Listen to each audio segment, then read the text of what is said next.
विलंब से चल रही है और बहुत धीमी गति से ठंड आ रही है, लेकिन राजनीतिक गर्मी बड़ी तेजी से बढ़ रही है।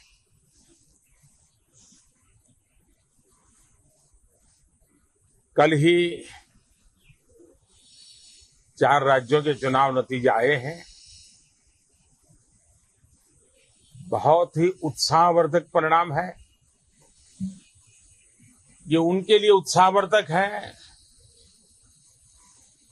जो देश के सामान्य मानवी के कल्याण के लिए कमिटेड है, जो देश के उज्जवल भविष्य के लिए समर्पित है,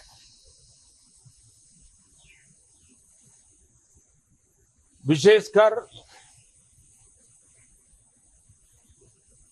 सभी समाजों की, सभी समूहों की, शहर और गांव की महिलाएं,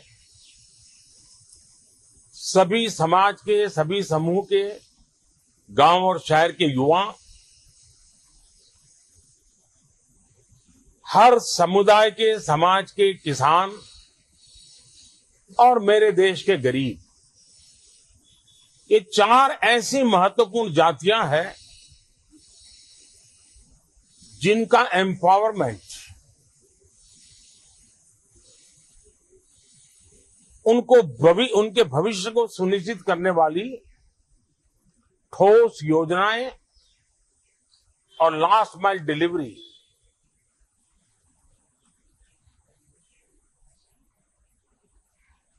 इन उसूलों को लेकर के जो चलते हैं उन्हें भरपूर समर्थन मिलता है। और जब गुड गवर्नेंस होता है, पूर्णतया जनहित के लिए समर्पण होता है, तो एंटी इनकम्बेंसी ये शब्द इररिलेवेंट हो जाता है। और हम लगातार ये देख रहे हैं, कोई इसको प्रो इनकम्बेंसी कहे, कोई इसे गुड गवर्नेंस कहे, कोई इसे ट्रांसपेरेंसी कहे, कोई उसे राष्ट्रहित की, जनहित की ठोस योजनाएं कहे, लेकिन ये लगातार अनुभव आ रहा है। और इतने उत्तम जनादेश के बाद आज हम संसद के इस नए मंदिर में मिल रहे हैं।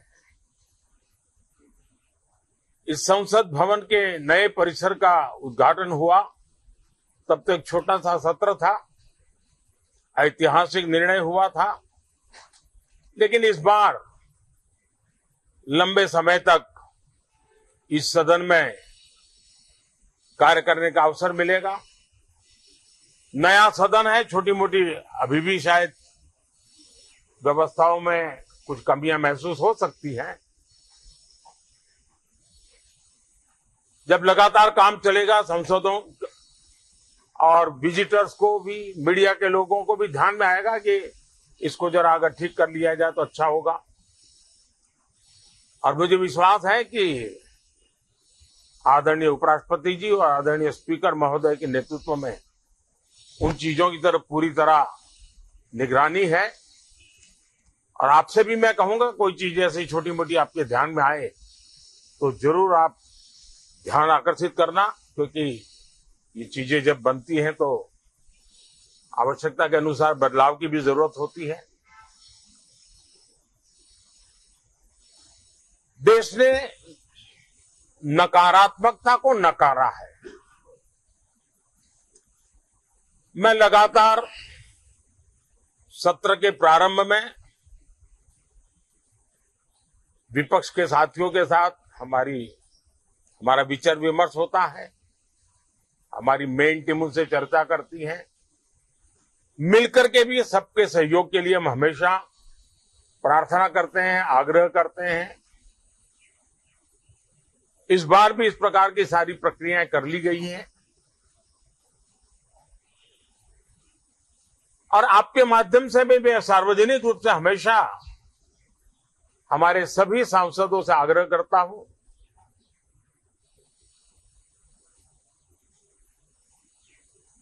लोकतंत्र का ये मंदिर जन आकांक्षाओं के लिए, विकसित भारत की नींव को अधिक मजबूत बनाने के लिए बहुत महत्वपूर्ण मंच है। मैं सभी माननीय सांसदों से आग्रह कर रहा हूं कि वो ज्यादा से ज्यादा तैयारी करके आएं। सदन में जो भी बिल रखे जाए उस पर गहन चर्चा हो, उत्तम से उत्तम सुझाव आए और उन सुझावों के द्वारा, क्योंकि जब एक सांसद सुझाव देता है तो जमीनी अनुभव का उसमें बहुत ही उत्तम तत्व होता है। लेकिन अगर चर्चा ही नहीं होती है तो देश उससे मिस करता है उन चीजों को। और इसलिए मैं फिर से आग्रह करता हूं, और अगर मैं वर्तमान चुनाव नतीजों के आधार पर कहूं तो जो विपक्ष में बैठे हुए साथी हैं, ये उनके लिए गोल्डन अपॉर्चुनिटी है। इस सत्र में पराजय का गुस्सा निकालने की योजना बनाने के बजाय इस पराजय में से सीख करके पिछले 9 साल से चलाई गई नकारात्मकता की प्रवृत्ति को छोड़ करके इस सत्र में अगर सकारात्मकता के साथ आगे बढ़ेंगे तो देश उनके तरफ देखने का दृष्टिकोण बदलेगा, उनके लिए एक नया द्वार खुल सकता है। और वो विपक्ष में है तो भी उनको एक अच्छी एडवाइस दे रहा हूं कि आइए, सकारात्मक विचार लेकर के आइए। अगर हम 10 कदम चलते तो आप 12 कदम करके फैसला लेकर के आइए। हर किसी का भविष्य उज्जवल है, निराश होने की जरूरत नहीं है। लेकिन कृपा करके बाहर के पराजय का गुस्सा सदन में मत उतारना। हताशा, निराशा होगी, आपके साथियों को आपका दम दिखाने के लिए कुछ न कुछ करना भी पड़ेगा, लेकिन कम से कम लोकतंत्र के इस मंदिर को वो मंच मत बनाइए। और अभी भी मैं कहता हूं, मैं मेरे लंबे अनुभव के आधार पर कहता हूं कि थोड़ा सा अपना रुख बदलिए, विरोध के लिए विरोध का तरीका छोड़िए, देश हित में सकारात्मक चीजों का साथ दीजिए, अच्छी उसमें जो कमियां हो उसकी डिबेट कीजिए। आप देखिए देश के मन में आज जो ऐसी कुछ बातों पर नफरत पैदा हो रही है, हो सकता है वो मोहब्बत में बदल जाए। तो मौका है, ये मौका जाने मत दीजिए। और इसलिए हर बार मैं करबद्ध प्रार्थना करता रहा हूं कि सदन में सहयोग दीजिए। आज मैं राजनीतिक दृष्टिकोण से भी कहना चाहता हूं कि आपका भी भला इसमें है कि आप देश को सकारात्मकता का संदेश दें। आपकी छवि नफरत की और नकारात्मकता की बने, वो लोकतंत्र के लिए अच्छा नहीं है। लोकतंत्र में विपक्ष भी इतना ही महत्वपूर्ण है, उतना ही मूल्यवान है और उतना ही सामर्थ्यवान भी होना चाहिए।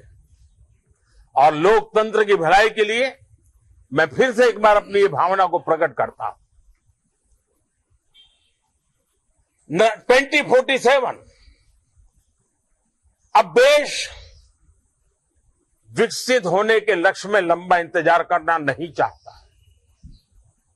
समाज के हर वर्ग में यह भाव पैदा हुआ है कि बस आगे बढ़ना है। इस भावना को हमारे सभी माननीय सांसद आदर करते हुए सदन को उस मजबूती से आगे बढ़ाएं, यही मेरी उनसे प्रार्थना है। आप सबको भी साथियों मेरी बहुत बहुत शुभकामनाएं हैं। बहुत बहुत धन्यवाद।